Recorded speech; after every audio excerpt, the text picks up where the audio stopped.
guys! Welcome to Janice Chang Vlog. Dahil sa kakascroll ko sa TikTok, I crave of sweet like candy. And for today's vlog, I will try to make Ichigo Ame or candied strawberries. Without further ado, let's start. First is hugasan muna natin sa tubig ang mga strawberries at tanggalin natin ang dahon nito. I'm living in a country and that is Japan.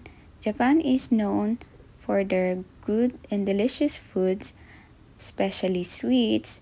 They are selling anywhere. So when you go here to travel, you should try their foods. You can see it anywhere. Pagkatapos, patuyuin natin sa kitchen paper, as in tuyong-tuyo para mas maganda ang resulta. Natatakam na akong kainin ang mga strawberries. Parang baby lang na pagkatapos paliguan ay pinupunasan. Tapos, ang sunod ay kumuha lang ng transparent jar, lagyan ng maraming yelo at lagyan ng tubig. Dahil naubusan ako ng stick sa bahay, so nag-do-it-yourself na lang ako ng stick. Tatansyahin mo lang kung sasakto siya sa haba ng stick para malublob ng mabuti ang strawberries mamaya. Next step is, kapag natuyo na mga strawberries, ay tusukin ng stick ito at dalawa lang yung ginawa ko para kung di ko maubos ay hindi masayang yung iba.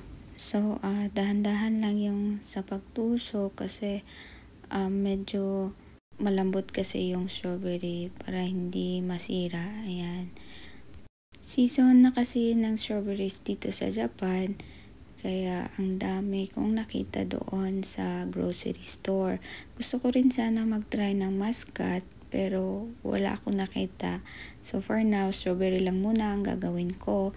And next time if I have a chance, try ko din yung muscat if maganda din ba yung lasa niya kapag ginawang budo ame or candied muscat.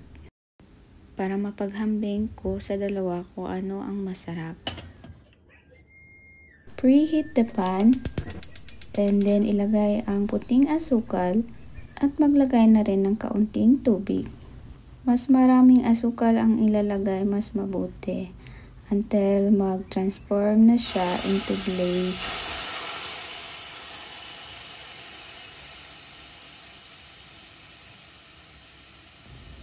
At kapag medyo lumapot na siya, pwede ko nang ipahid yung mga strawberries na ginawa ko kanina.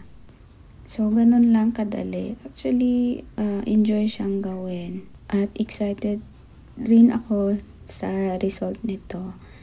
Yan. So, nakailang lagay din ako ng asukal at tubig.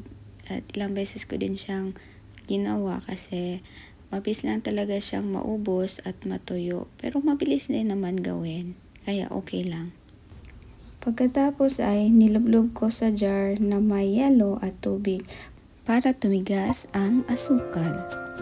At sa wakas ay natapos ko na siyang gawin at ito ang resulta ng aking first ever Ichigo Ame or candied strawberries homemade.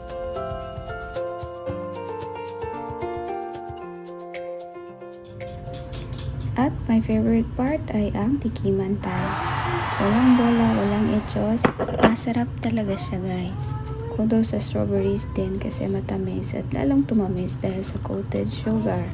Kalasa nito ang nabili ko dati sa isang shopping district na Ichigo Ame.